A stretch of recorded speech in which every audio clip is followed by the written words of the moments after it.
আসসালামু আলাইকুম প্রিয় শিক্ষার্থী বন্ধুগণ। আজকে আমরা শুরু করতে যাচ্ছি নতুন একটি চ্যাপ্টার, যেটার নাম হচ্ছে পদার্থের গঠন অথবা স্ট্রাকচার অফ ম্যাটার। এই ভিডিওটা কারের জন্য সবার আগে এটা আমাদের জানতে হবে, যারা খুব ডিটেলসে যারা হচ্ছে কি পদার্থের গঠন নিয়ে জানতে চাও, তাদের জন্য হচ্ছে কি এই ভিডিওটা। ঠিক আছে, বুঝে গেছে? এখন পদার্থের গঠন নিয়ে আলোচনার আগে আমাদের সবার আগে জানতে হবে পদার্থ কাকে বলে। পদার্থ বলতে আমরা কি বুঝি? দেখো, আমাদের চারপাশে যাই আছে সব কিছুকে আমরা কি বলি? পদার্থ বলি। যেমন তুমি যে মোবাইল নিয়ে আমার ভিডিওটা দেখতেছো, সেটাও কি এক ধরনের পদার্থ। আমি যে নিঃশ্বাস নিচ্ছি বাতাস, সেটাও কি এক ধরনের পদার্থ। তার মানে কি, আমাদের চারপাশে যাই আছে সব কিছুই পদার্থ। এই পদার্থ সম্পর্কে সর্বপ্রথম বিজ্ঞানী বলা যাবে না, তিনি ছিলেন একজন দার্শনিক। গ্রিস দার্শনিক ডেমোক্রিটাস সর্বপ্রথম একটা মতবাদ দিয়েছিলেন। তার মতবাদটা কি, সেটা আমরা এখন জানবো। তিনি বলছিলেন প্রত্যেক পদার্থের একক আছে যা অতি ক্ষুদ্র। ভালো খেয়াল করো, প্রত্যেক পদার্থের একক আছে যা অতি ক্ষুদ্র আর অবিভাজ্য। কি অবিভাজ্য? অবিভাজ্য মানেটা কি? অবিভাজ্য মানেটা হচ্ছে যাকে ভাঙা যায় না, কি যাকে আর ভাঙা যায় না। তিনি এই অবিভাজ্য কণার নাম কি দিয়েছিলেন? অ্যাটম। কি নাম দিয়েছিলেন? অ্যাটম নাম দিয়েছিলেন। আমি আবার রিপিট করতেছি, দেখো। বিজ্ঞানী ডেমোক্রিটাস বলেছিলেন প্রত্যেক পদার্থের একক আছে যা অতি ক্ষুদ্র আর অবিভাজ্য। তিনি এই অতি ক্ষুদ্র অবিভাজ্য কণার নাম কি দিয়েছিলেন? অ্যাটম নামকরণ করেছিলেন। বাট তিনি যেহেতু কোনো পরীক্ষামূলকভাবে এটি প্রমাণ করেন নাই, সেজন্য এটাকে কি বলা যায় না, তার এই মতবাদটিকে তখন কেউ গ্রহণ করে নাই। এরপর বিজ্ঞানী ডাল্টন, কোন বিজ্ঞানী? বিজ্ঞানী ডাল্টন কত সালে? 1903 সালে, 1903 নাম। বিজ্ঞানী ডাল্টন 1803 সালে একটা মতবাদ দিয়েছিলেন। তিনি কি বলেছিলেন? তিনি বলেছিলেন প্রতিটি পদার্থ অজস্র ক্ষুদ্র ও অবিভাজ্য কণা সমন্বয়ে গঠিত। ঠিক সেম আগের কথাটাই বলেছিলেন, বাট তিনি তখন এটা পরীক্ষামূলকভাবে বলেছিলেন, সেজন্য তার মতবাদটাকে কি সবাই গ্রহণ করেছিলেন। তিনি এই অতি ক্ষুদ্র এবং অবিভাজ্য কণার নাম দিয়েছিলেন কি? অ্যাটম। দেখো, এখানেও অ্যাটম, এখানেও অ্যাটম। তিনি তাহলে এটাকে কেন অ্যাটম নাম দিয়েছিলেন? তিনি বিজ্ঞানী অথবা কি দার্শনিক ডেমোক্রিটাসকে সম্মান প্রদর্শন করে এই নামকরণটা করেছিলেন। বুঝে গেছে? বুঝে গেছে প্রিয় শিক্ষার্থীগণ? দেখো, বিজ্ঞানী ডাল্টন 1803 সালে যে মতবাদটি দিয়েছিলেন সেটা পরীক্ষামূলকভাবে দিয়েছিলেন, কিন্তু পরবর্তীতে দেখা গেছে এই অ্যাটমকে বাংলা, কাকে বাংলায়? এই অ্যাটমকে বাংলায় আরো ক্ষুদ্র ক্ষুদ্র কণিকা পাওয়া যায়। যেমন এই অ্যাটমকে বাংলা কি পাওয়া যাবে? ইলেকট্রন পাওয়া যাবে। এই অ্যাটমকে বাংলা কি পাওয়া যাবে? প্রোটন পাওয়া যাবে। এই অ্যাটমকে বাংলা কি পাওয়া যাবে? নিউট্রন পাওয়া যাবে। তার মানে পরবর্তীতে প্রমাণিত হয়েছে যে ডাল্টন যে মতবাদটা দিয়েছিলেন সেটাও কি নয়? সঠিক নয়। আমরা অ্যাটমকে বাংলায় কি পাই? ইলেকট্রন পাই, প্রোটন পাই, নিউট্রন পাই। এগুলো হচ্ছে একটি পরমাণুর স্থায়ী কণিকা। কি স্থায়ী কণিকা। এখন অ্যাটমকে বাংলায় আরো এক ধরনের কণিকা পাওয়া যায়, সেটাকে বলা হয় কি? অস্থায়ী কণিকা। এখন আসি অস্থায়ী কণিকা মানে কি? যে কণিকাগুলো কি হয়ে যায়? পরবর্তীতে নিঃশেষ হয়ে যায়, অথবা অন্য কোনো পদার্থ থেকে অথবা অন্য কোনো কণিকা থেকে তৈরি হয়, সেগুলোকে কি বলা হয়? অস্থায়ী কণিকা। তার মধ্যে উল্লেখযোগ্য একটি অস্থায়ী কণিকা হচ্ছে কম্পোজিট কণিকা। যেমন ডিউটেরন, এগুলো হচ্ছে কি ধরনের কণিকা? কম্পোজিট কণিকা। তার মানে আমরা কি পাইছি? বিজ্ঞানী ডেমোক্রিটাস এবং বিজ্ঞানী ডাল্টন যে মতবাদটা দিয়েছিলেন সেটা কি নয়? সঠিক নয়। কেন সঠিক নয়? তারা কি বলেছিলেন? তারা বলেছিলেন পদার্থগুলো ক্ষুদ্র। ঠিক আছে, ক্ষুদ্র, এটা সঠিক।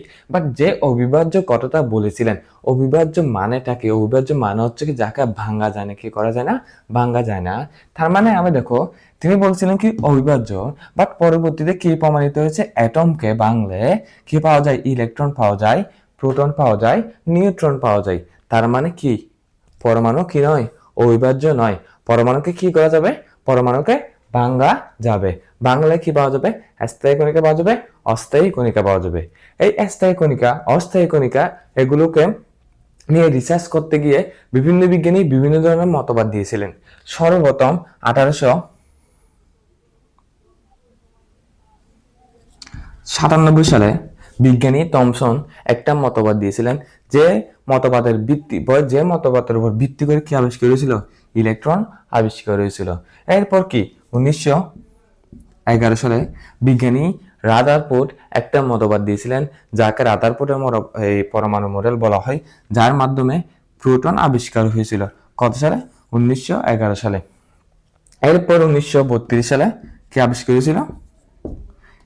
নিউট্রন আবিষ্কার হয়েছিল। খুব ভালোভাবে খেয়াল করো, 1897 সালে ইলেকট্রন, 1911 সালে প্রোটন, 1932 সালে নিউট্রন আবিষ্কার হয়েছিল। এখন এটা তোমরা খুব ইজিলি কেমন মনে রাখবা? এটা মনে রাখবা, ইট নিচে পড়ে। ইট দিয়ে কি ইলেকট্রন কে আবিষ্কার করছেন? বিজ্ঞানী থমসন। নিয়ে হচ্ছে কি নিউট্রন, কে আবিষ্কার করছে? বিজ্ঞানী স্যাডিক।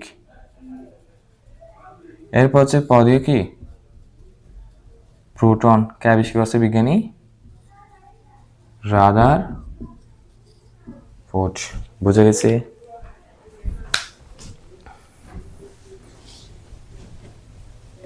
এখন আমরা আলোচনা করব পদার্থের প্রকারভেদ নিয়ে। পদার্থ কত প্রকার? আমরা জানি পদার্থ কত প্রকার? পদার্থ দুই প্রকার। একটা কি? একটা মৌলিক পদার্থ, আরেকটা কি পদার্থ? যৌগিক পদার্থ। তার মানে আমরা কি পাইছি? পদার্থ কত প্রকার? পদার্থ হলো দুই প্রকার, একটা মৌলিক পদার্থ, আরেকটা কি পদার্থ? যৌগিক পদার্থ। এখন আমরা আলোচনা করব মৌলিক পদার্থ নিয়ে।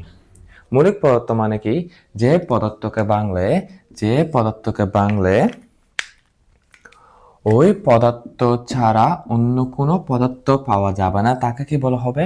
মৌলিক পদার্থ বলা হবে। আই এগেন রিপিট, যে পদার্থকে বাংলে ওই পদার্থ ছাড়া অন্য কোনো পদার্থ পাওয়া যাবে না, সেটাকে কি বলা হবে? মৌলিক পদার্থ বলা হবে।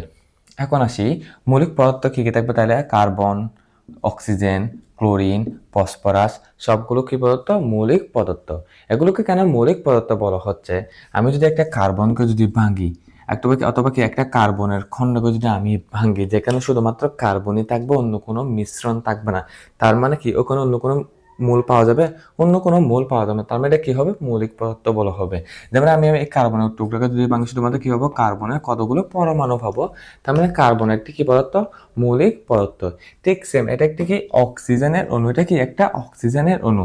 এই অক্সিজেনের অণুকে যদি আমি ভাঙি, কি পাবো? আমি দুইটা অক্সিজেনের পরমাণু পাবো। এখানে দেখো তো, ওই অক্সিজেন একটা অণুকে বাংলা আমি কি পাইছি? দুইটা অক্সিজেনের পরমাণু পাইছি। দেখো, অক্সিজেনের পরমাণু আর কি অক্সিজেন অণুর মধ্যে কোনো পার্থক্য আছে? পার্থক্য নাই। অক্সিজেনের অণু কি দিয়ে গঠিত? অক্সিজেনের পরমাণু গঠিত। তার সেম মূল দিয়ে গঠিত। তার মানে আমি কি পাচ্ছি? অন্য কোনো পরমাণু পাচ্ছি না। সেজন্য কি হবে? অক্সিজেন অণু একটি মৌলিক পদার্থ। বুঝে গেছে? এখন আমরা আলোচনা করব যৌগিক পদার্থ নিয়ে। যৌগিক পদার্থ মানে কি? যৌগিক মানে হচ্ছে মিশ্রণ অথবা কি ভিন্ন ভিন্ন মৌলের সমন্বয়ে গঠিত। কি? ভিন্ন ভিন্ন মৌলের সমন্বয়ে গঠিত। তার মানে যৌগিক পদার্থ কাকে বলে? যে পদার্থকে বাংলে দুইয়ের অধিক মূল পাওয়া যাবে, তাকে কি বলা হয়? যৌগিক পদার্থ বলা হয়। যদি আমি অন্যভাবে বলতে চাই, যে পদার্থ দুই বা দুইয়ের অধিক মূলের সমন্বয়ে গঠিত, তাকে কি বলা হবে? যৌগিক পদার্থ বলা হবে। যেমন দেখো, এখানে কি লেখা যায়? যেমন কি পানি, তারপর কার্বন ডাই অক্সাইড, তারপর সালফিউরিক অ্যাসিড ইত্যাদি লেখা যায়। দেখো, এগুলো সবগুলো কোন ধরনের পদার্থ? যৌগিক পদার্থ। এগুলো কেন যৌগিক পদার্থ বলা হচ্ছে? দেখো, আমি যদি এই পানিকে যদি ভাঙি, তাহলে আমি কি পাবো? দুইটা হাইড্রোজেনের পরমাণু পাবো, একটা অক্সিজেনের পরমাণু পাবো।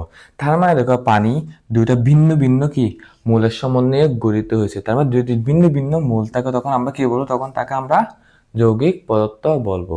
ঠিক সেম ওয়েতে কার্বন ডাই অক্সাইড কি পদার্থ? একটা যৌগিক পদার্থ। সালফিউরিক অ্যাসিড একটা কি পদার্থ? যৌগিক পদার্থ। যৌগিক পদার্থ মানে আলটিমেটলি যেখানে দুইয়ের অধিক মূল পাওয়া যাবে, অথবা দুই বা দুইয়ের অধিক মূল পাওয়া যাবে, তাকে কি বলা হবে? যৌগিক পদার্থ বলা হবে। এখন আমরা দেখব প্রকৃতিতে কয়টা মৌলিক পদার্থ পাওয়া যায়, অথবা এখন পর্যন্ত পৃথিবীতে আবিষ্কৃত মৌলিক পদার্থের সংখ্যা কয়টি। এখন পর্যন্ত পৃথিবীতে আবিষ্কৃত, ভালোভাবে খেয়াল করো, এখন পর্যন্ত পৃথিবীতে আবিষ্কৃত মৌলিক পদার্থের সংখ্যা কয়টি? 118টি। যেটা তোমরা অবশ্যই পর্যায় সারণীতে পড়ে ফেলবা, যদি না পড়ো তাহলে সামনে পড়বা। পর্যায় সারণীতে মূল সংখ্যা কয়টি? পর্যায় সারণীতে মূল সংখ্যা 118টি। তার মানে পর্যায় সারণীতে যে মূলগুলো আছে সবগুলো কোন ধরনের মৌলিক পদার্থ? সবগুলো কোন ধরনের পদার্থ? সবগুলো মৌলিক পদার্থ। আই ক্যান রিপিট, পর্যায় সারণীতে যে মূলগুলো পাওয়া যাবে সবগুলো কোন ধরনের পদার্থ? মৌলিক পদার্থ। এই পর্যায় সারণীর মধ্যে যে মূলগুলো পাওয়া যায় এগুলোকে আবার দুই ভাগে ভাগ করা হয়েছে। একটা হচ্ছে প্রকৃতিতে পাওয়া যায়, তার মানে প্রকৃতি দেখ র আকারে পাওয়া যায়, একটা হচ্ছে কি প্রকৃতিতে পাওয়া যায়। প্রকৃতিতে পাওয়া যাবে কয়টা পদার্থ অথবা কয়টা মূল? 98টি মূল কোথায় পাওয়া যাবে? প্রকৃতিতে পাওয়া যাবে। এখন দেখো 118 থেকে যদি আমি 98 বিয়োগ দিই তাহলে কত থাকবে? 20। কত থাকবে? 20। তার মানে 20টি হচ্ছে কোথায় তৈরি করা হয়েছে? ল্যাবরেটরিতে তৈরি করেছে। আর 98টি কোথায় পাওয়া যাবে? প্রকৃতিতে পাওয়া যাবে। তার মানে প্রকৃতিতে মৌলিক পদার্থের সংখ্যা কয়টি? 98টি। প্রকৃতিতে মৌলিক পদার্থের সংখ্যা কয়টি? 98টি। আর ল্যাবরেটরিতে মৌলিক পদার্থের সংখ্যা কয়টি? অথবা কি ল্যাবরেটরিতে আবিষ্কৃত মৌলিক পদার্থের সংখ্যা কয়টি? 20টি। সবগুলো মিলাই কয়টি? 118টি। তার মানে পৃথিবীতে 118টি কি পাওয়া যাবে? মৌলিক পদার্থ পাওয়া যাবে। তারপর 98টি পাওয়া যাবে প্রকৃতিতে, আর 20টি কোথায়? ল্যাবরেটরিতে। কোথায়? ল্যাবরেটরিতে। এখন আমরা শিখবো অনুপাত নিয়ে। কি নিয়ে? অনুপাত নিয়ে। অনুপাত মানে কি? অনুপাত মানে হচ্ছে ভগ্নাংশ অথবা কি ভাগ। অনুপাত মানে কি? ভগ্নাংশ অথবা কি ভাগ। এই অনুপাতকে আমরা ইস্টু আকারে প্রকাশ করি। কি আকারে প্রকাশ করি? ইস্টু আকারে প্রকাশ করি। যেমন তোমাদের প্রশ্নের মধ্যে আসতে পারে একটা পানির অণুর মধ্যে, আবার বলতেছি, একটা পানির অণুর মধ্যে হাইড্রোজেন এবং অক্সিজেনের অনুপাত কত? দেখো আমি যদি একটা পানির অণু আঁকি তাহলে কি পাবো আমি? H2O। অনুপাত মানে আমি আবার বলতেছি, অনুপাত মানে কি করা? ভাগ করা। অনুপাত মানে কি করা? ভাগ করা। দেখো প্রশ্ন কি বলছি? একটা পানির অণুতে হাইড্রোজেন এবং অক্সিজেনের অনুপাত কত? এখন দেখো একটা পানির অণুর মধ্যে হাইড্রোজেন কয়টা আছে? 2টা হাইড্রোজেন, একটা অক্সিজেন। আমি কি বলছি? অনুপাত মানে কি? ভাগ। তার মানে কি হবে? 2/1।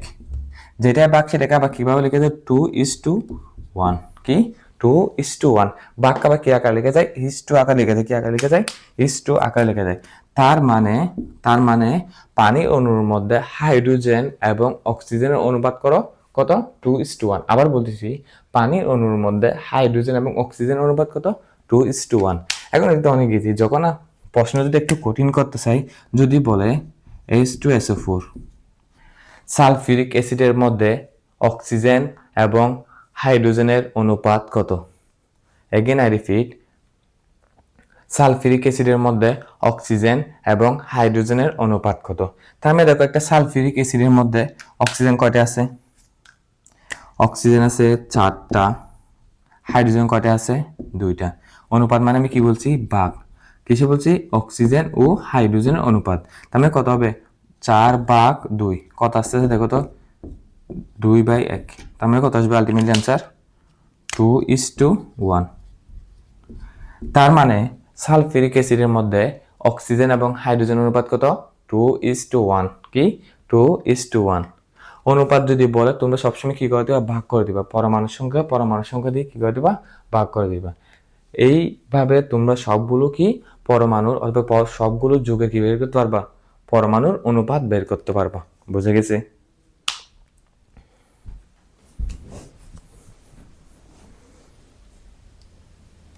শরীরে মৌলিক পদার্থ পাওয়া যাবে কয়টা? 26টি। কয়টি? 26টি। তার মানে আমাদের শরীরে মৌলিক পদার্থের সংখ্যা 26টি, আর প্রকৃতিতে মৌলিক পদার্থের সংখ্যা 98টি, আর পুরা পৃথিবীতে এখন পর্যন্ত আবিষ্কৃত মৌলিক পদার্থের সংখ্যা 118টি। খুব ভালোভাবে মুখস্থ করে নিবা। বুঝে গেছে?